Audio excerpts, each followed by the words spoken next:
The chair recognized the honourable member for Long Island. I wish I had one of them jobs with the member for Nassau Village. He didn't know he's that big.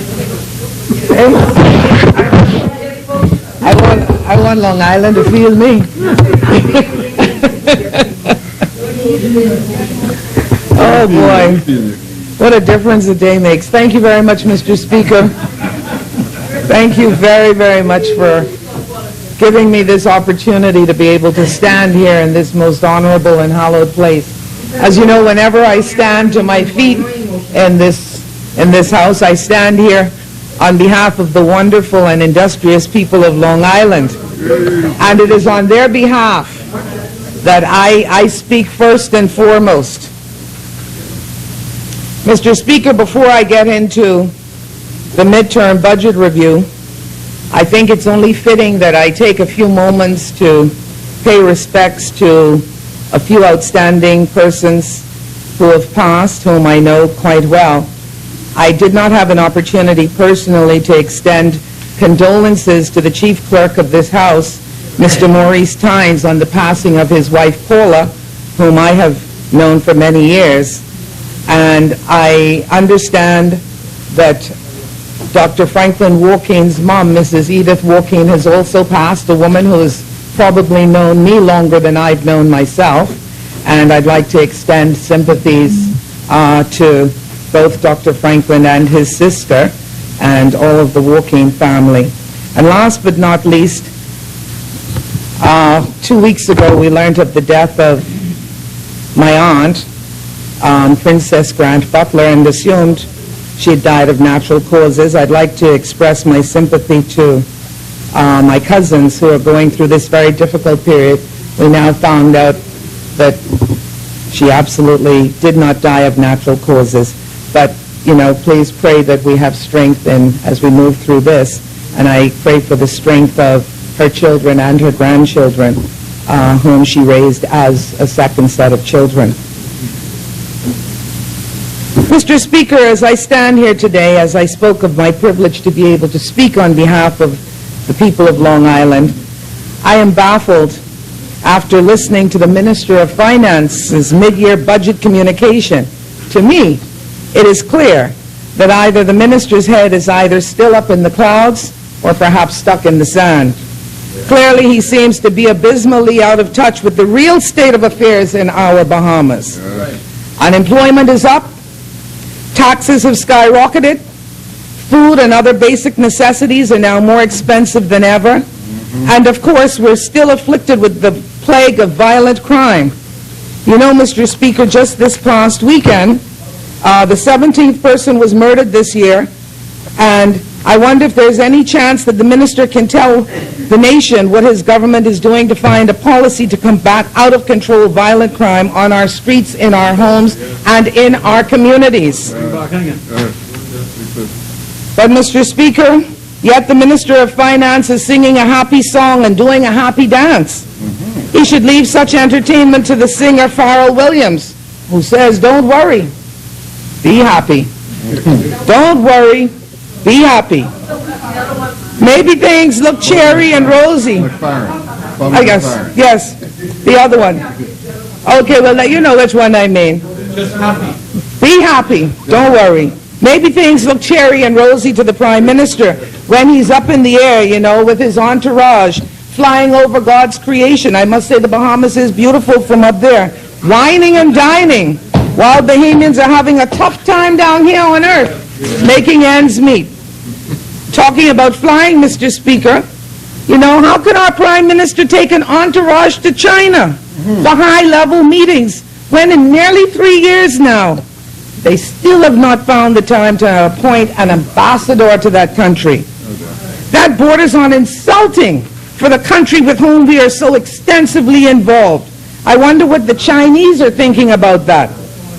The Prime Minister needs to come down out of the clouds, go to his office, sit at his desk, and deal with the multitude of problems facing the government and our country today. With VAT just introduced and not yet fully implemented, Believe it or not, the Prime Minister has already declared it a success. While that is hitting households, consumers, businesses hard, he sees it as a great victory for this government. You know, clearly he does not shop in the same stores as most of us Bahamians.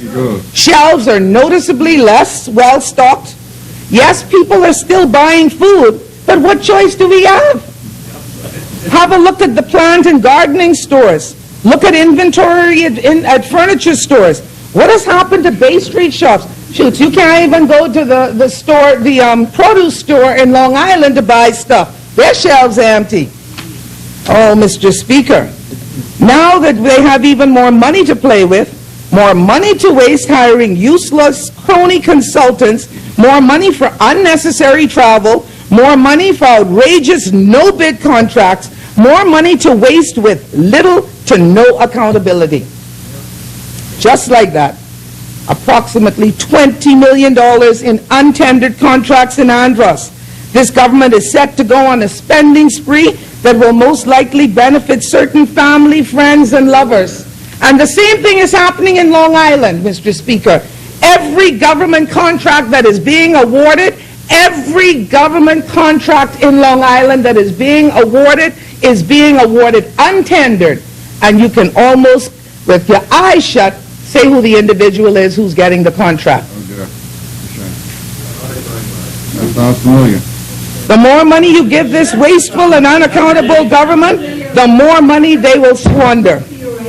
Is it true, Mr. Speaker, and I ask this question again and here for the second time, that the building destroyed by fire at BAMC and Andros was not insured, and that the money to rebuild it will have to come out of the public coffers? If this is the case, it is another example of how public funds are being thrown down the drain by this government. You're wrong. Just like the last time they were in government, they have little to show for huge sums of money they borrowed and wasted.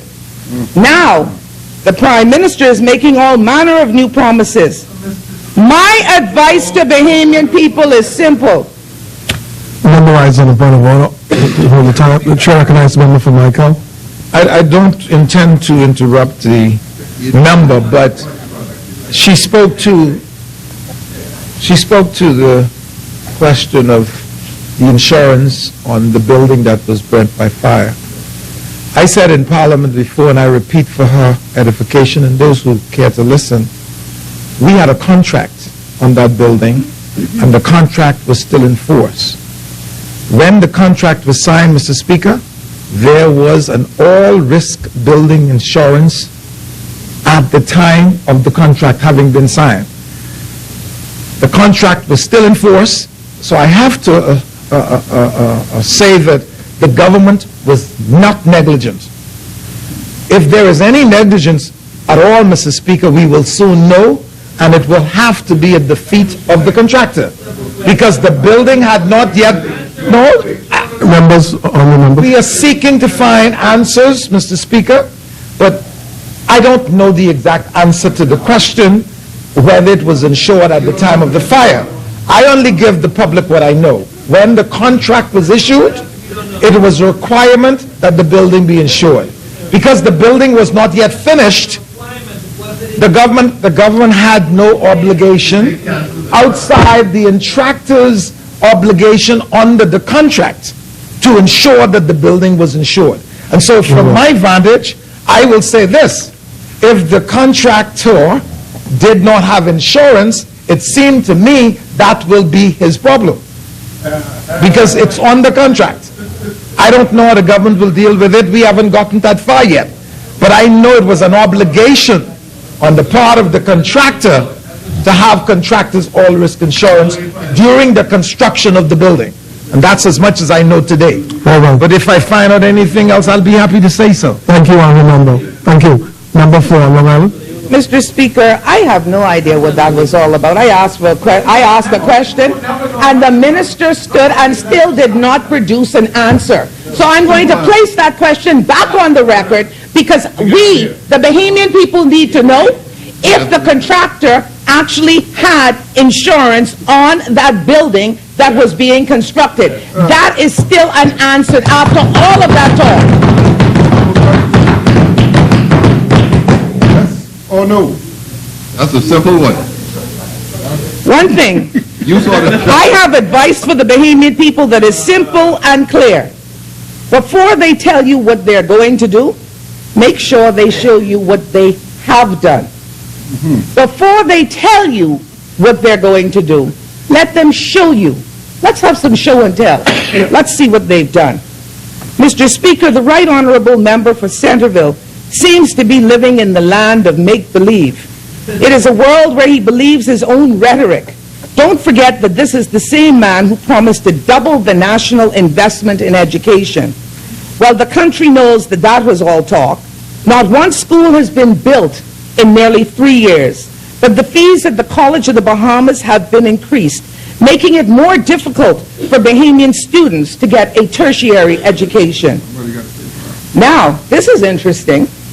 I don't know who drafted the Wikipedia page on the Prime Minister, but I encourage us all to take a look at it, because here is what the page says. Are you purporting this to be your own? This is what the page says as his accomplishments. If they would like for me to hold them as my own, fine. You go check out Wikipedia anyway. You don't have to check it out.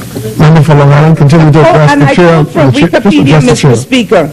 Christie has brought programs like national health insurance, urban renewal, mortgage relief program, and advances to constitutional reform in fixed election dates and campaign reform. End of quote. What an amazing fairy tale, which goes on to show that you can't believe everything you read on the internet. All I'm saying is on the internet, and somebody put it there. Anybody could put it. You know, these are all initiatives that are being touted by this government. Now I understand that resumes sometimes do get padded or doctored, but to say that this administration has brought NHI, a mortgage relief program, and constitutional reform is clearly doing violence to the facts on the ground. As to urban renewal, well, the reaction is mixed at best. And Urban Renewal 2.0 has not been the magic bullet as promised. Now the Prime Minister tells us, and I quote, "I stand before you today with enormous confidence in our nation's economic future. Things are looking good. We are on the move." End of quote. On the move. Things are not looking good for the scores of young people unable to, even after this government promised, but failed to deliver 10,000 new jobs immediately. You mean in Hatchet Bay? No. In Hatchet Bay? Things are not looking better in terms of the high level of youth unemployment. You see, the Minister of Finance went on to say, and I like to quote him because it's important that we repeat what he says. And this is what he said. Here in New Providence, over there on Paradise Island, up in Grand Bahama, and all across our archipelago, from Maguana in the south to Bimini in the north, the engines of the national economic machine are being primed to propel us forward to a new era of economic prosperity. I'm absolutely and unshakably convinced of that. Wow, that's powerful. But yet, the increased number of unemployed people counted in November are told to take comfort from the fact that the number of discouraged workers are down as compared to May 2014. Of course they're down. Those who were working in May 2014 have not yet joined the ranks of those who are already discouraged in May of 2014. Since when? Since when does a government rate its economic success by the number of discouraged workers and not by the number of increased jobs being created in this economy? And yet the minister places the blame on the increase in unemployment on the growth of the labor force. The labor force increases each and every year, every day we live. This is not a new phenomenon, Mr. Speaker. But That is how they're counting it. The people in Grand Bahama are not unshakably convinced of this, nor are the people of Abaco, where unemployment is now at 20%. Nor are the good people of Long Island unshakably convinced. Whereas we drive the length and breadth of Long Island, businesses are closing down. An institution like Harding's Food Supply in Salt Pond closed down at the end of December. Right across the road from there, we have the Long Island Breezes Resort closed down. And then, of course, you go a little further down the road, you have the Beach Bungalows Restaurant and Hotel closed down. Mr. Speaker, people are leaving.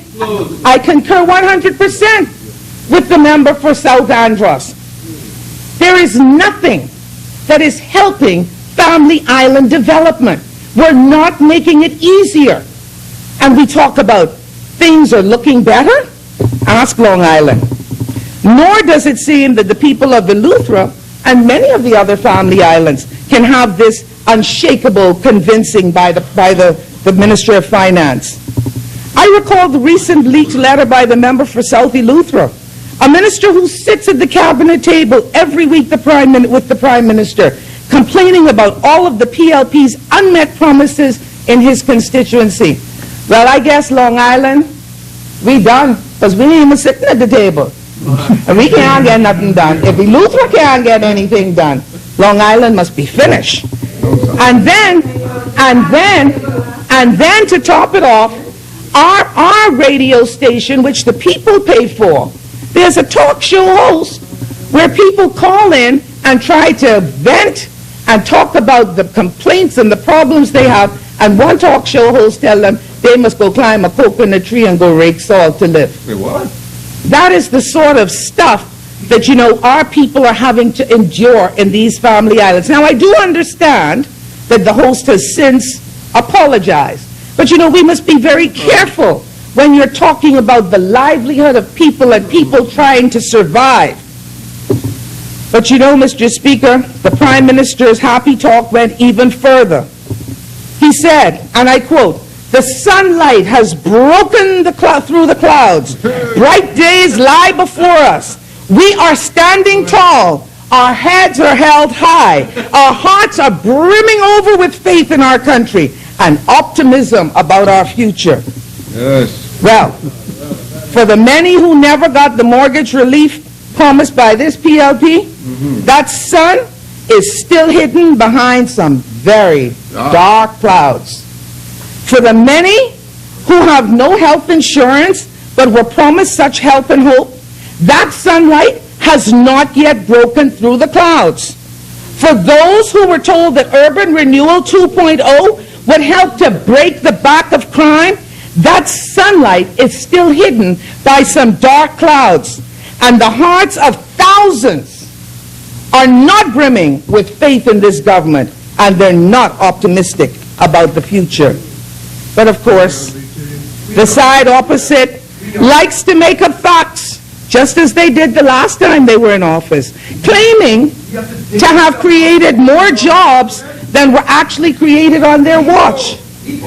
This is also a government that does not like to face the facts.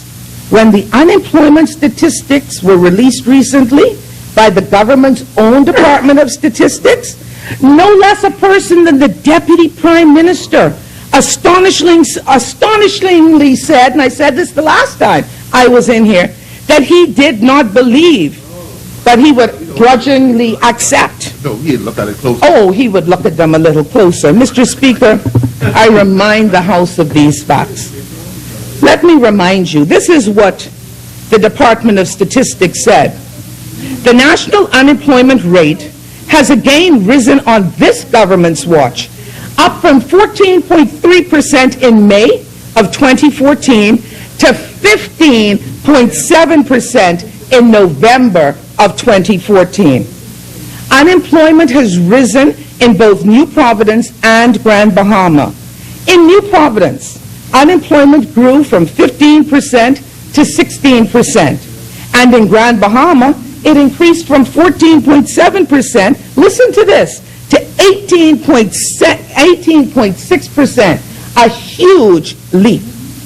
The once booming and prosperous island of Abaco recorded a stunning unemployment level of 20.3. And you know, Mr. Speaker, I hear them touting about all of these ribbons that will be cut and all of these wonderful things that will be happening in Abaco. Do you know home sales in Abaco now are up at one of the highest points, especially among the second home owners?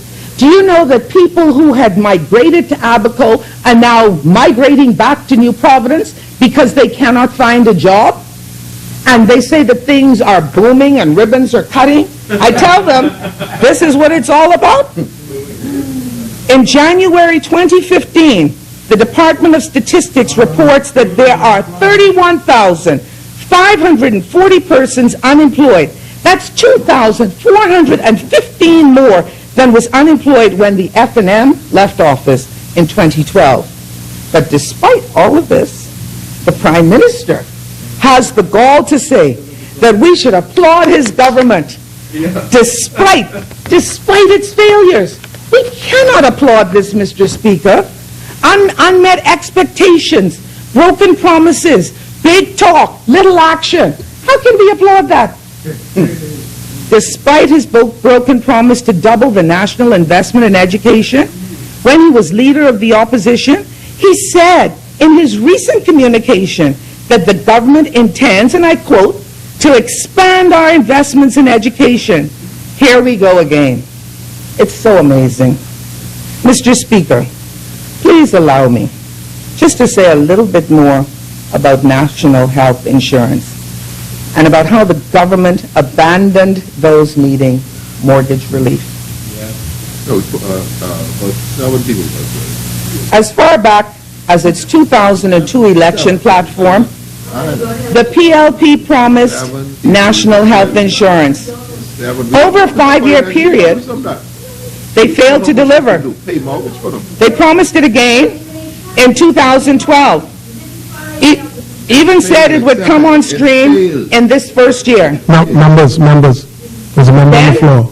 They went back and had another review and more consultants. Now the Prime Minister has suggested at the opening of the new critical care block at Princess Margaret Hospital that NHI may in fact come in stages. So finally, he agrees with the F&M on this. And it only took him from 2002 to 2015 to understand that. So while on the topic of health care, when will the Exuma Hospital open? The F&M left behind plans for the facility in order to improve access to health care by Bahamians and residents living in Exuma, as well as tourists. And I ask about Exuma because of its proximity to Long Island. Because you see, I already feel like Long Island is not going to get what it needs. I was woken this morning by a constituent, a family member, a friend, who called me exasperated from the deep south of Long Island to tell me that her mother was in distress. Her aged mother was in distress all the way in Gordon's. She wanted to get her to Clarence Town, but there was no health worker there. The nurse there doesn't have a car, so you can't reach her. The doctor had to borrow the doctor's car from the north to go north to deal with a northern patient. And up to this point, I don't know whether her mother even got taken care of, because we just don't have anybody down there to take care of it. And I wouldn't even talk about the health center in Deadman's Key. You know, that health center in Deadman's Key was not even built by the government of the Bahamas. It was actually built and given to the government of the Bahamas. And the least we could do is maintain it. The roof leaks. We got an old x-ray machine there that don't work. Nobody uses it. And it's just deplorable. In this modern age, we talk about telemedicine, South Andros. Let me tell you a little bit about telemedicine. Let me tell you a little bit. No, all of this did not happen since then. But all of this has come to my knowledge since I became the MP. So that is the answer. And I'm going to speak for the people of Long Island. And so let me tell you a little bit about telemedicine. Do you know today, Mr. Speaker, there are such things called portable X-ray machines, where we don't have to invest in huge machinery to sit in a building. These portable X-ray machines require an X-ray technician that can go to people's homes, that can X-ray elderly people, that can X-ray people who are probably unable to be moved, and that information can be downloaded digitally and sent anywhere to New Providence or all around the world for readings. Why are we not embracing these cost-effective ways of dealing with health care in these remote, rural parts of our country? It makes absolute sense. And if you need help with it, we have a young man here in Nassau who is qualified to do it, who's willing to do it. And if you'd like to, Mr. Minister, through you, Mr. Speaker, I can introduce you to Mr. Cartwright, so maybe we can start to help some of these rural family island communities, beginning with Long Island. You know? So, Mr. Speaker, there are just so many things out there that we can do that can cost so much less if only we listen. You know, we do need a portable morgue, and I must say, let me commend the Minister of Health. He asked me, how can he get one? And I shared with him because of my previous life. And I believe we're now in the process, or he's in the process of procuring these portable coolers that can be sent to the various islands. And I do believe he's doing that. And I know that we will have one in Long Island shortly. But you know, it's not just because it's that side or this side. There is knowledge on this side that can help to make that side shine even better to help the Bahamian people. So, Member for Long Island, the member for North Andros rises. Member for North Andros and the Berries, you're rising. Mr. Speaker, just to inform the House that what Long Island is saying is correct, I did ask her about how to go about getting the portable morgues, because in many of the family islands there isn't appropriate storage of dead bodies. In fact, in some of the islands, there's absolutely nothing. And so she was very kind and provided me the information, and we have 6 of them on order. Thank you, They'll be soon.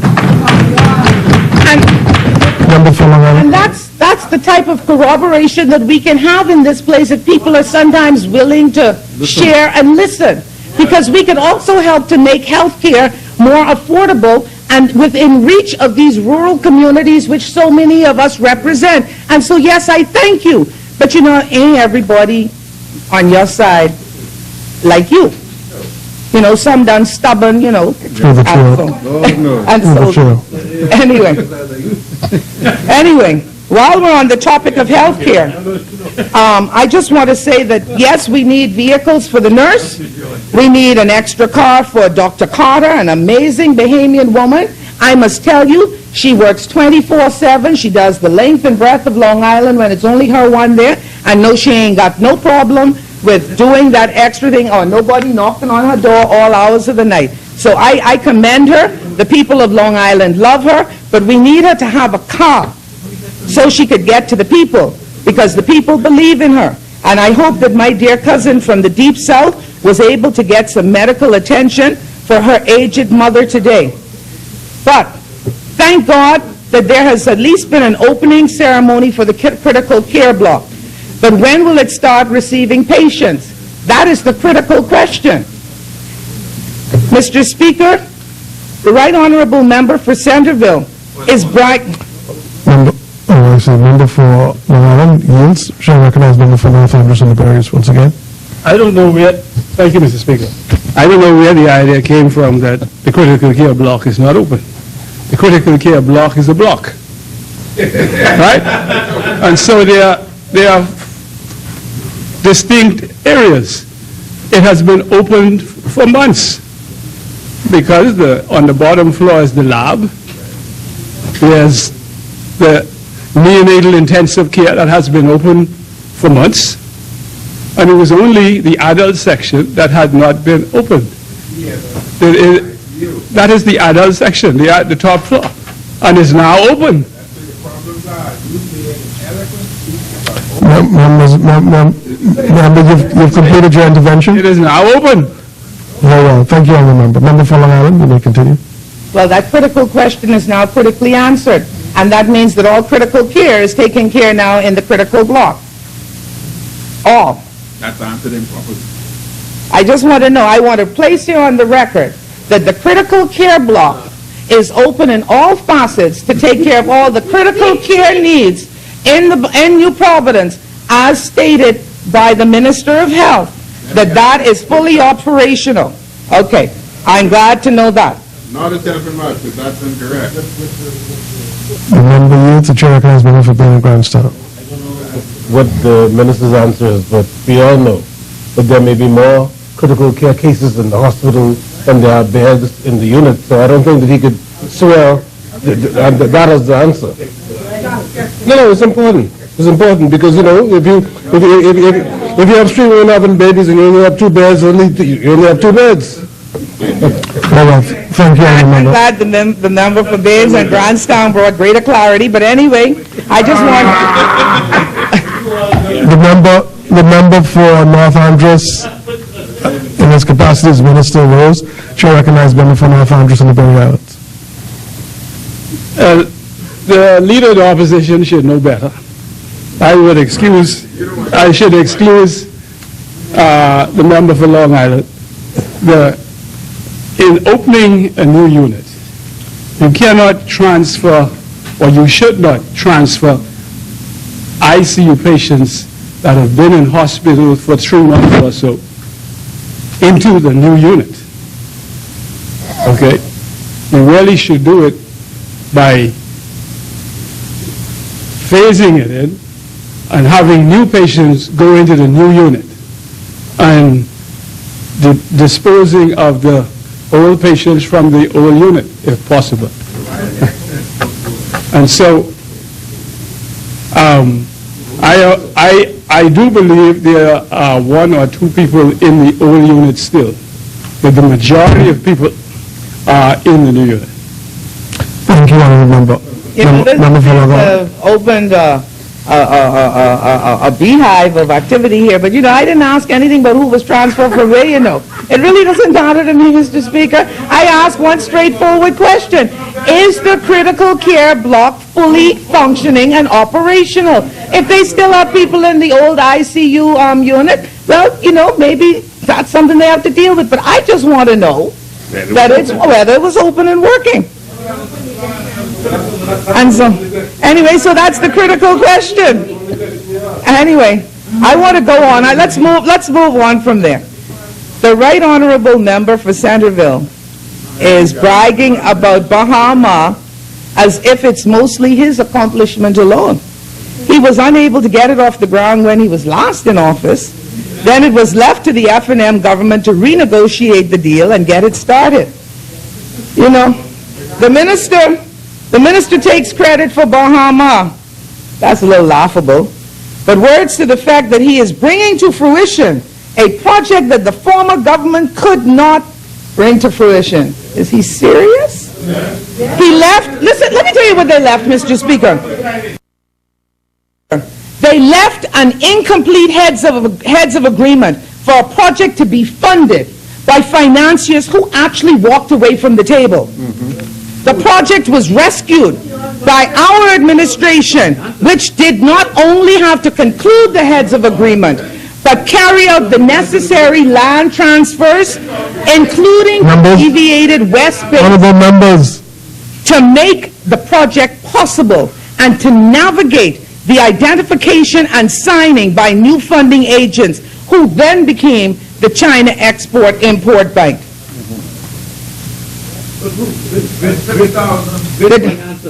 And so, now listen, don't get started member for Long Island, really know. member for Long Island, member for Long Island, the member for Pinewood, Rose.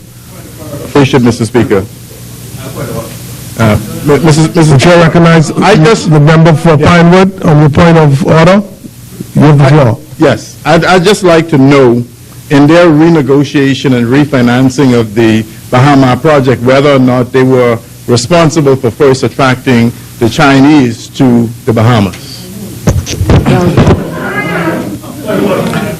Point of order, Chair recognizes the member for Cat Island, Wilkins, and Salvador. First of all, Mr. Speaker, the member from Long Island is telling a complete and utter falsehood on respect of a incomplete heads of agreement.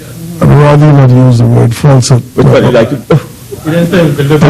I'm not going to tell you what word you should use. Okay. But it certainly is not. I withdraw falsehood, and I say untruth.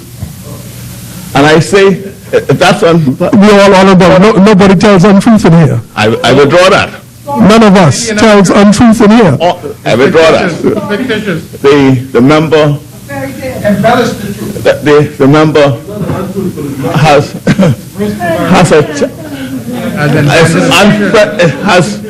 a stranger to the truth. Mr. Speaker, there was a heads of agreement completed. I was involved in it. There was a heads of agreement completed, and in fact, works had commenced.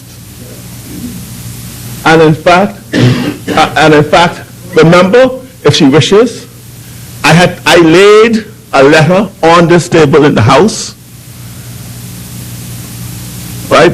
That was written to Bahama because Caesar's Palace had an arrangement with Bahama and the development.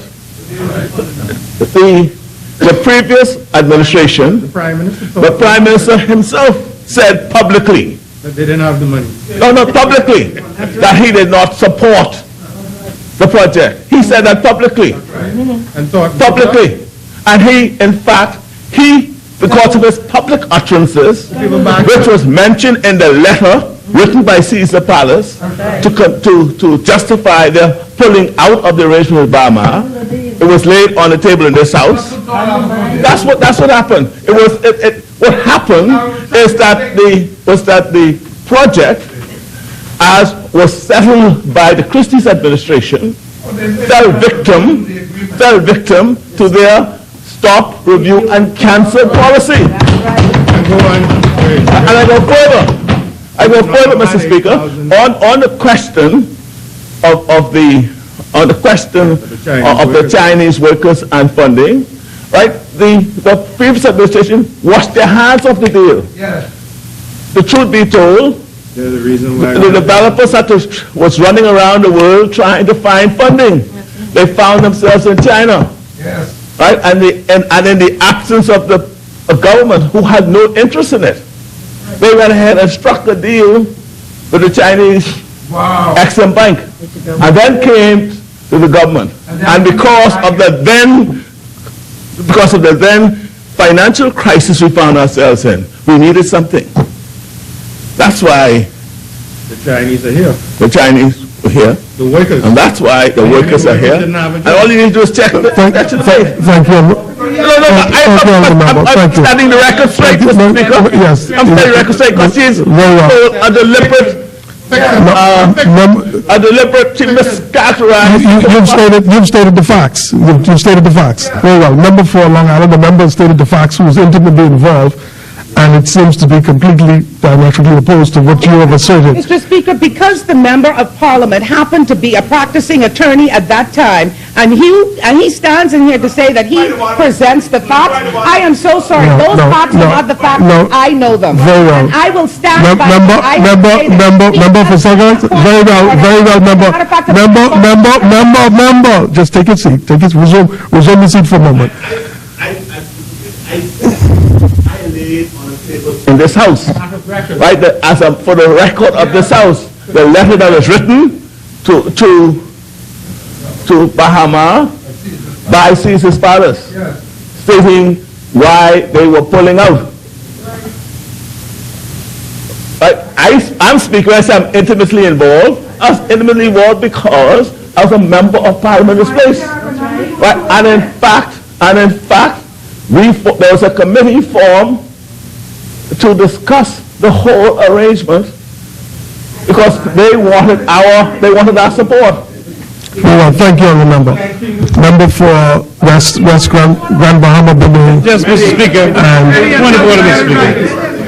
Member for Long Island, Point of order, Mr. Speaker. member for Long Island, your time is reserved. Yes, Mr. Member Speaker. for West Grand Bahama, Benin. Just for the edification of the House of Assembly, and certainly for the member for Long Island, Mr. Speaker, I just happen to have with me the communication department by the Honorable Obadiah Hercules Wilshcombe, Minister of Tourism, on the acquisition and redevelopment of Cable Beach Resort properties by Bahamas Development Company Limited. It says, Mr. Speaker, one of the major priorities of the government has been the pursuit of the redevelopment of Cable Beach Resort area into the world-class tourist destination and attraction that would have a major impact on the Bahamian economy. Prime Minister, the Honorable Perry Chris, has relentlessly pursued the goal with admirable success. I am particularly pleased, Mr. Speaker, to lay on the table of the House of Assembly today the heads of agreement dated the 6th of April. Dated the 6th of April 2005. Entered into between the government of the Commonwealth of the Bahamas and Bahama Development Company Limited, Mr. Speaker.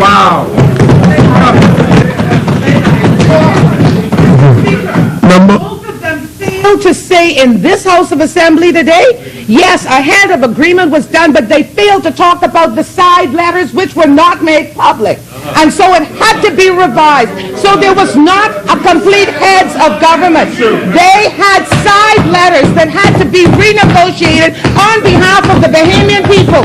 And it referred to much of the land at West Bay Street, including property that they're not speaking about. That's right, where the Bahamas Development Bank is. Mr. Speaker, you want to know the facts? Let's pull all of the papers because they say it doesn't make it factual. I stand by what I say. Thank you, honourable member.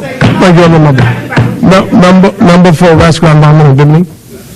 This document details the land that was being converted to Bahama and the acquisition. All of the land, Mr. Speaker, it shows the schedule, when it begins. It shows the conditions precedent to the transfer of the title. And, Mr. Speaker, it's all here.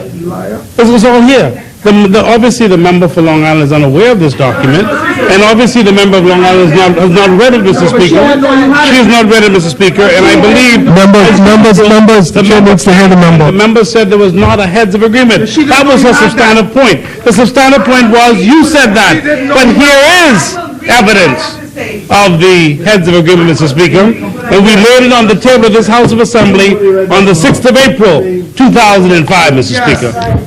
Very well. Member for Central Bahama, pause for a moment. I'll chair will recognize you. Member for South Eleuthera. Mr. Speaker. Mr. Speaker. Member for South. The member South Eleuthera, yes. The member for Cat Island has indicated that he laid a document on the table of this House and that a committee of this House had met. Well, in any event,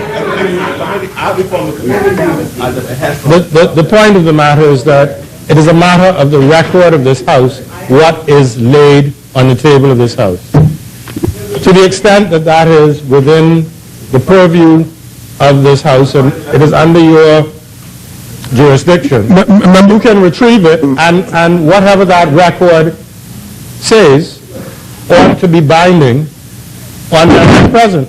If it discloses what the member of Cat Island has said, then the member for Long Island ought to be required to withdraw her remarks, insofar as they are inconsistent with the record of this House. And I think that that would be the fairest way of dealing with the matter. Very well. Thank you, honourable member. Thank you for your assistance, member for Central Grand Bahama. Mr. Speaker. Member for Central Grand Bahama. Mr. Speaker, thank you. There's no question that that heads of agreement exists. But that heads of agreement, that heads of agreement was revised, which is evident by the fact that the government of the Bahamas still sit in the Bahamas Development Bank. That was a part of the land that was given away, where the Bahamas Development Bank is, where the old gaming board was, and a part of Goodman's Bay that is used by Bahamians every day. We took it back and revised it. Very well. before you continue, members, I think it was clear, based on what was presented by the member for Restaurant, Bahama, and Bimini, that there was a heads in agreement. And the member for Long Island, you had indicated that there was not. There was an incomplete heads agreement. Very well. Member, the chair would prefer that you rise to your feet to respond to the chair when asked. The member for Central Grand Bahama also brought some light, shed some light on the matter. Obviously, there's an impasse here with respect to this, and the chair will reserve any ruling on this until a later time when it can be properly investigated. I think it's been very well aired to an extent, and the chair will just ask the member for Long Island to resume a presentation, all members being so enlightened. The chair recognizes member for Long Island. Thank you very much, Mr. Speaker.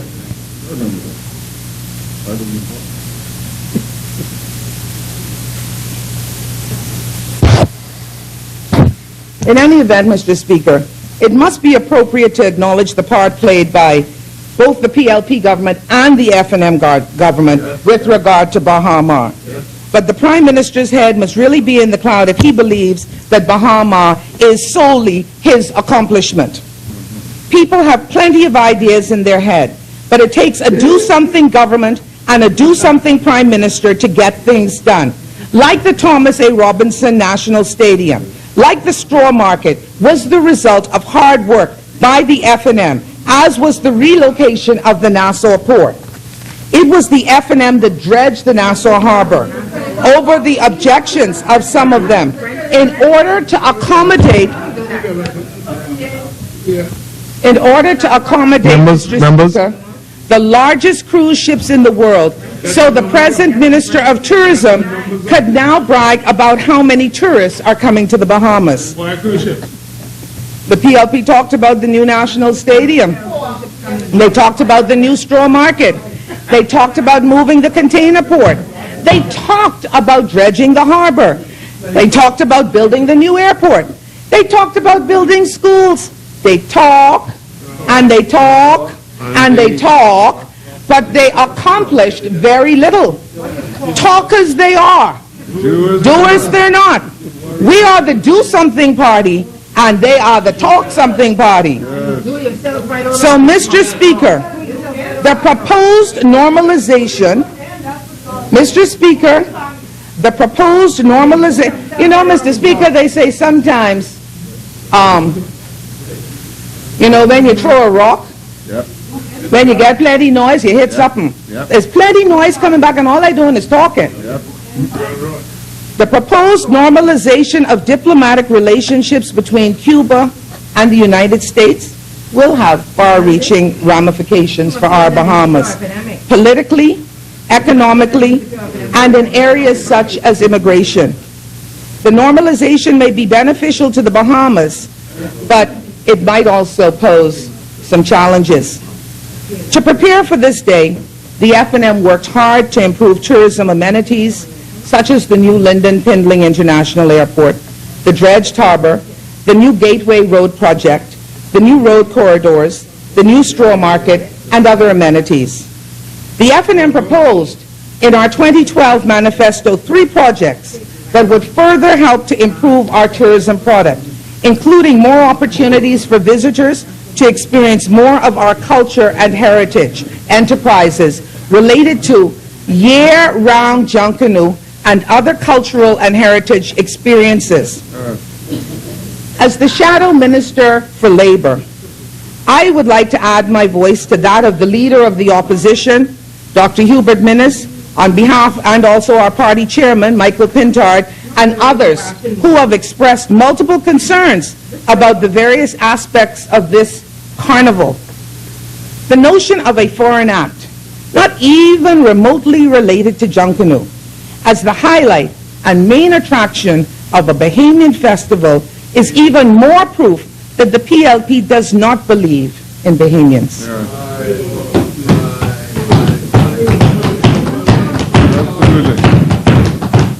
Essentially, What the government is mostly promoting is a foreign concept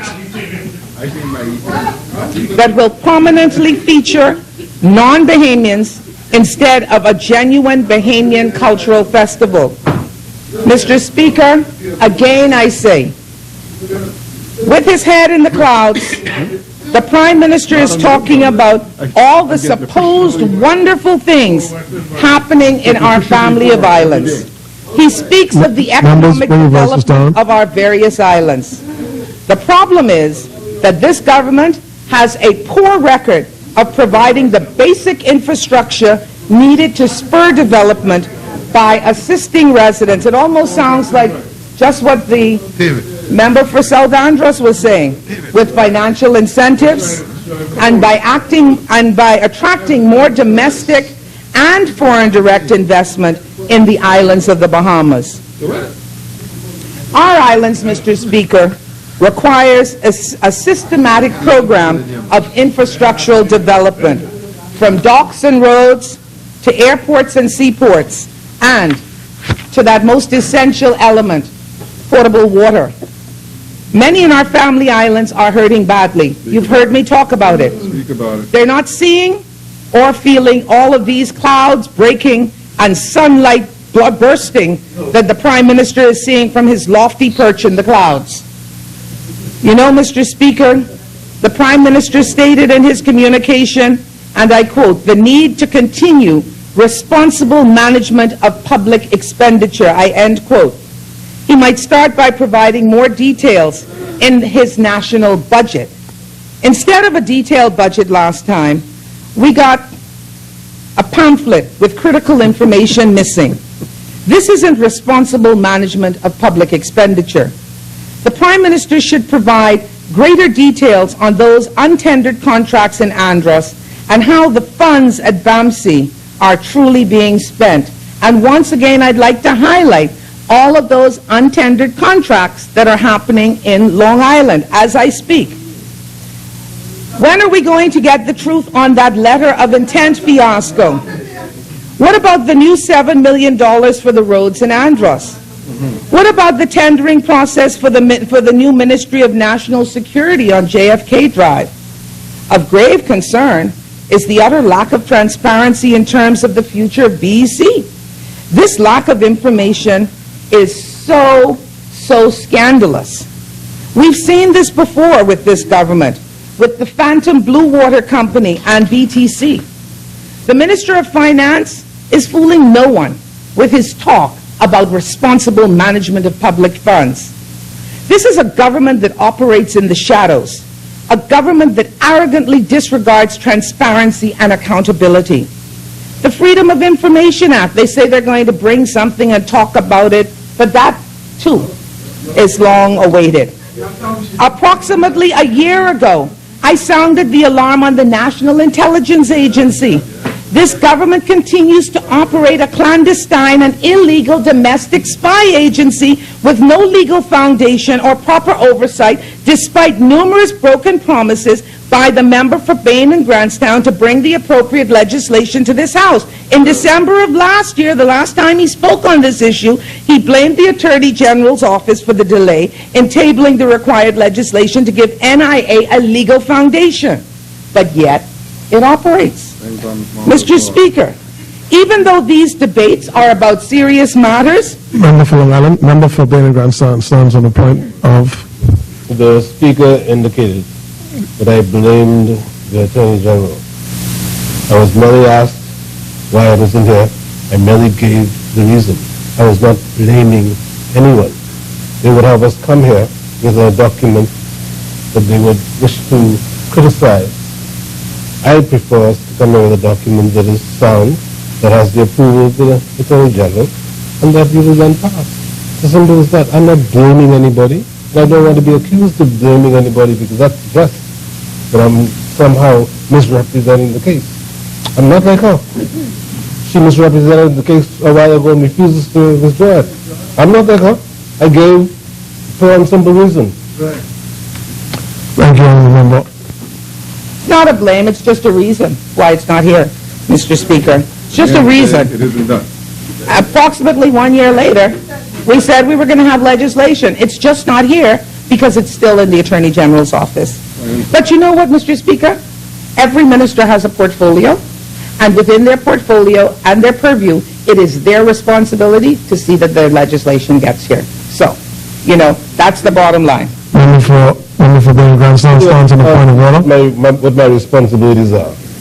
And my responsibilities are not to give legal sanction to any document we bring here. That's what the Attorney General's office is for, Mr. Speaker. And the member, having served as a Minister of State, should at least know that. Thank you, Honourable Member. That's just a Member for Long Island. point, Mr. Speaker, then we shouldn't have NIA. Mr. Speaker, even though these debates are about serious matters, this does not mean that we should lose our sense of humor. I chuckled after this bit of humor by the Prime Minister, who said, and I quote, "The knee-jerk ad hoc approach to governance is going the way of the dinosaurs. It is simply no longer viable or credible. Worse than that, it is dangerous. We have to embrace instead a new ethos, a new model for governance, one that stresses sound, rational, well-researched, methodical planning as the necessary precursor to and the determinant of government policy and government action. There is no other sensible, sustainable way to do it anymore." End quote. That was what the Prime Minister said. I got a little chuckle out of that. In 2 administrations, the member for Centerville has been the epitome of the knee-jerk and the ad hoc approach to governance, with his government generally out of control because of a lack of leadership and oversight from the top.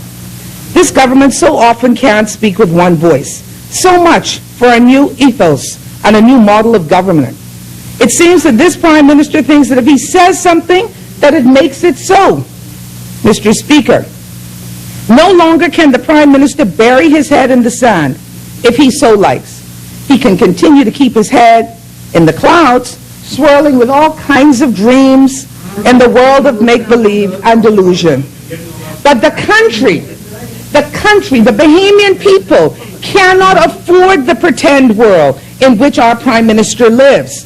With an economy still struggling, with many having lost hopes, dreams, jobs, homes, with violent crime still strangling our nation, with hunger and poverty on the rise, and with a government that is out of touch and that has so often failed to demonstrate compassion.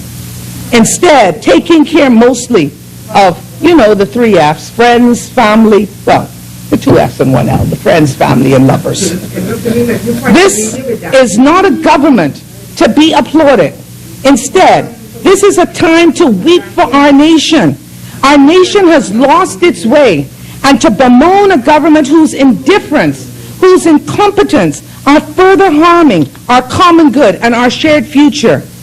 Mr. Speaker, before I take my seat, I must say, we eagerly look forward to the day when the Bahamian people kick this government out of office and usher in the F&M so that we can restore good governance and real help and hope for our people. Mr. Speaker, on behalf of the people of Long Island, I thank you.